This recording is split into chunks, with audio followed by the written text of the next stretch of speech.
Kalaulah kita dipanggil oleh seorang pimpinan, jangankan pejabat pemerintah, atasan kita saja. Kadir besok siang jam 12 kamu menghadap saya. Dari malam kita sudah siap-siap, Pak.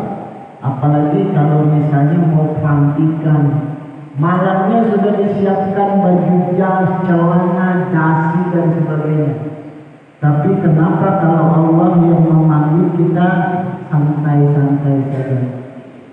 Padahal kalau kita menyadari apapun yang terjadi di dunia ini semuanya kehendak Allah. Boleh jadi kita berharap ingin membeli A, ingin memiliki sesuatu, usaha kita maksimal, doa kita juga sudah khusyuk, tapi manakala Allah tidak berkehendak, tidak akan terjadi. Intinya adalah kita harus benar-benar bertakwa kepada Allah, kemudian menjalankan ajaran-ajaran Rasulullah. Inti pertama sebagai mukadimah ini mengajak kita, mari kita gemar untuk sholat berjamaah di masjid. Mudah-mudahan jamaah kita di Masjid Jami Nurul Fatah adalah jamaah yang istiqomah menjalankan ibadah sholat wajib, khususnya setiap saat, setiap waktu sholat kita melakukan di masjid. Amin ya rabbal alamin. Baik, kisah yang akan saya sampaikan dalam kesempatan ini adalah bahwa Rasulullah Shallallahu Alaihi Wasallam banyak mempunyai atau memiliki sahabat. Ada sahabat yang bahkan mertuanya sendiri, artinya mertua sekaligus sahabatnya. Beberapa sahabat beliau sering kita dengar di dalam kehidupan sehari-hari, sering diucapkan oleh para ustaz dan sebagainya. Tapi ada juga sahabat beliau yang nyaris kita tidak pernah dengar, bahkan mungkin tidak pernah tahu. Sahabat-sahabat beliau yang populer, yang sering kita dengar, di antaranya Abu Bakar As-Siddiq, Umar bin Khattab, Utsman bin Affan, Ali bin Abi Thalib. Dan sahabat yang satu ini yaitu sahabat yang namanya tidak populer sampai sekarang, yaitu Sya'ban. Mereka ini setiap ada panggilan Allah melalui azan yang dikomandangkan oleh seorang muadzin, selalu berusaha untuk sholat di masjid. Suatu ketika saat mau dimulai sholat subuh, sebagaimana biasa Rasulullah selalu menjadi imam. Kalau sahabat-sahabat lainnya sama seperti kita, selalu berusaha untuk mengambil atau duduk di saf paling pertama, paling depan. Karena sama-sama kita ketahui bahwa saf yang paling depan adalah pahalanya paling besar atau lebih besar daripada saf berikutnya setelah imam. Tapi yang satu ini sahabatnya yang bernama Sya'ban, dia memang sehari-harinya terbiasa tidak duduk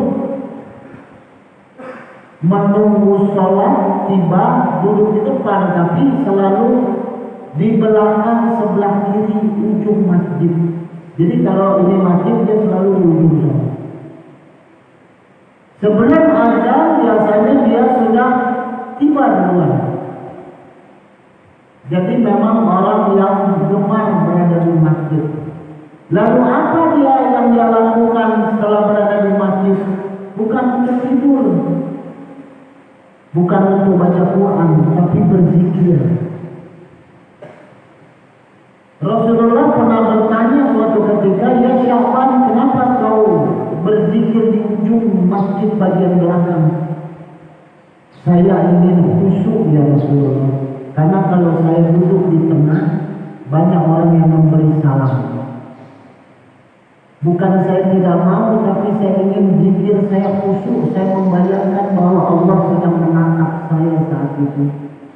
Dengan harapan, andai saya sedang berzikir, saya dicabut nyawanya, insya Allah saya akan mendapatkan tempat yang mulia di sisi Allah." Rasulullah cuma menanggung, lalu dibiarkan sehari-hari. Nah, pendek kata, setelah azan dia berzikir, yang lain-lainnya berada di depan, para sahabat Rasulullah dan sahabat lainnya. Tidak lama kemudian tibalah waktunya iqamah yang menandakan sholat wajib segera dimulai. Saat Rasulullah berada di depan, dia selalu menghadap jamaah dan menatap jamaahnya satu-satu.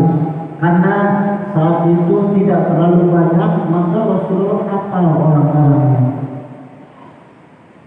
Kemudian ditanya, kalau bahasa Indonesianya, "Kemana Sya'ban?"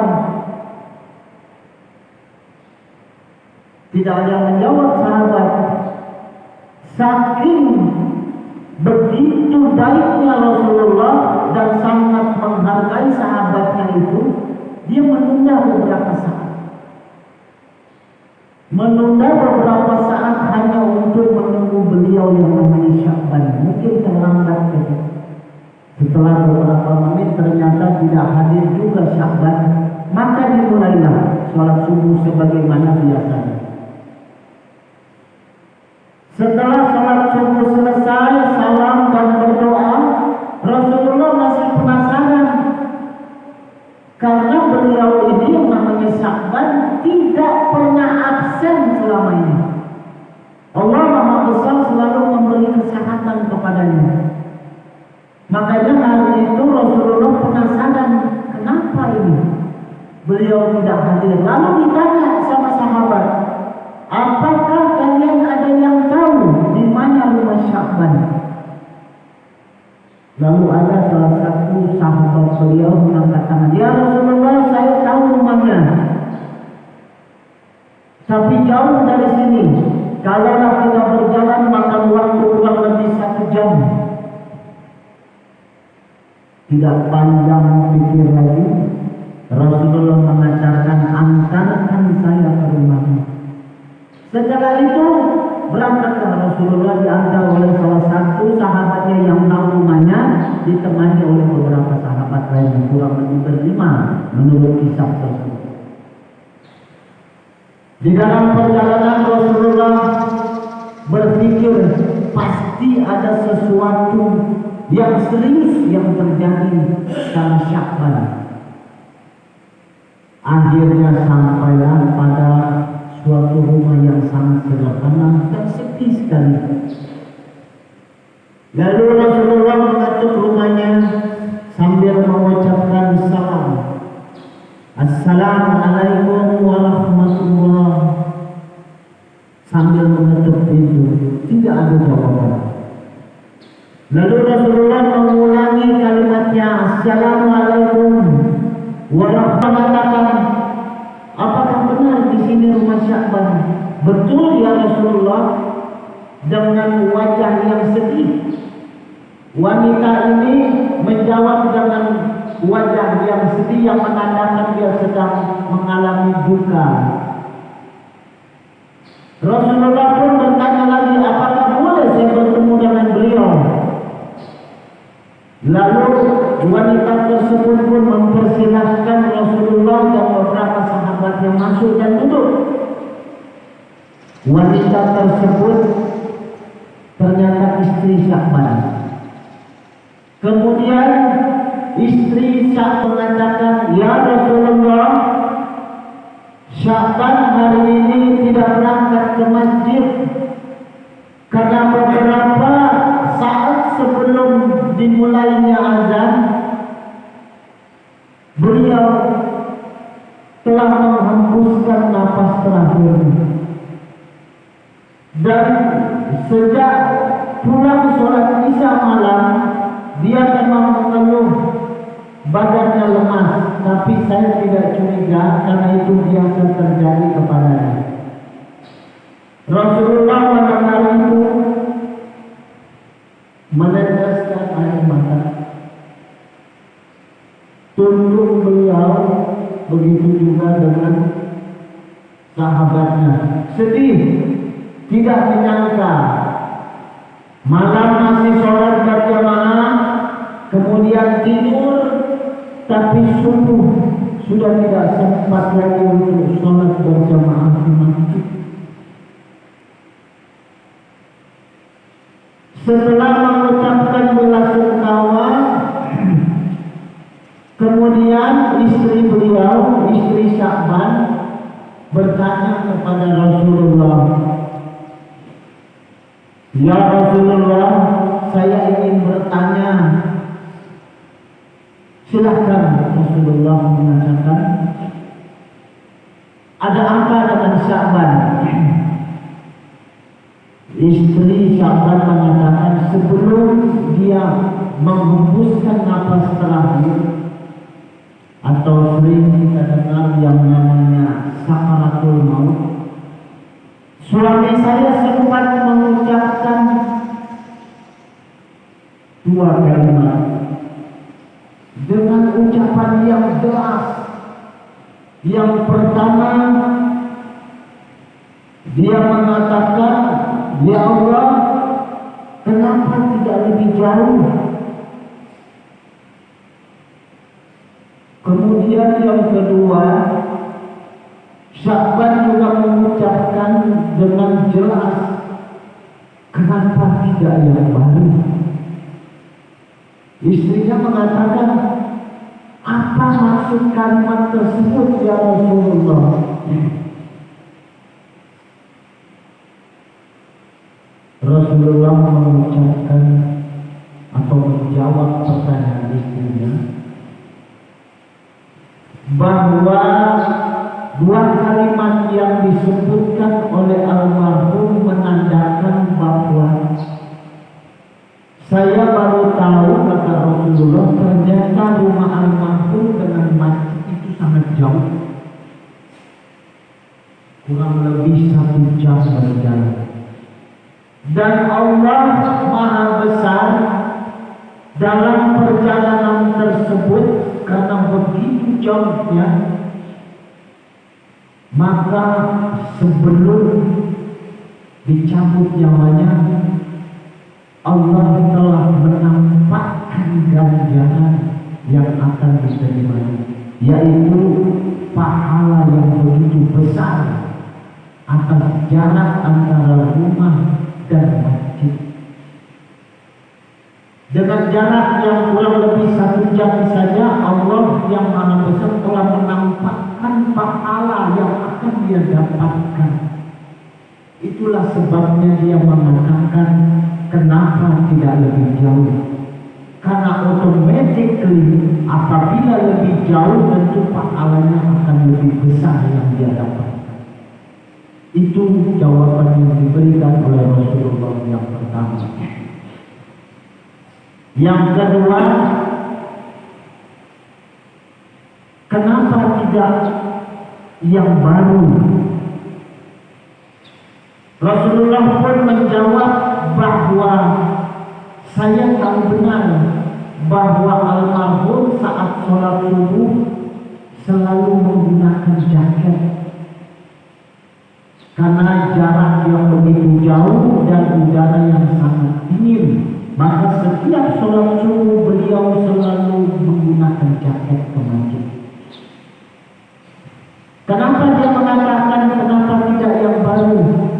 Karena pernah suatu saat almarhum ingin atau sedang menuju ke masjid sholat subuh, dia melihat seorang laki-laki yang lebih tua daripadanya juga akan menuju ke masjid dengan badan menggigil kedinginan, dan Sya'ban atau almarhum tidak tega melihatnya, maka dibuka jaketnya dan dipakaikan kepada orang tua tersebut yang sedang menggigil kedinginan.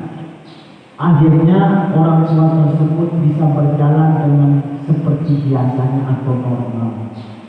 Dan saat itu pun sakaratul maut yang bernama Sya'ban, Allah telah menampakkan pahala yang akan dia dapat karena kebaikannya. Itulah sebabnya beliau mengucapkan, kenapa tidak yang baru?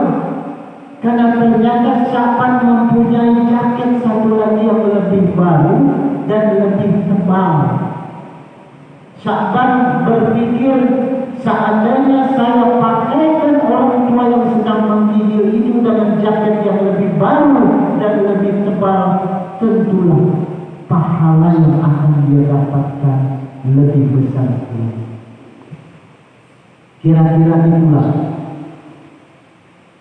salah satu gambaran apabila kita benar-benar menjadi orang yang soleh, yang gemar untuk melaksanakan sholat di masjid berjamaah. Itulah sebagai salah satu contoh manakala kita gemar untuk berbuat kebaikan kepada sesama manusia.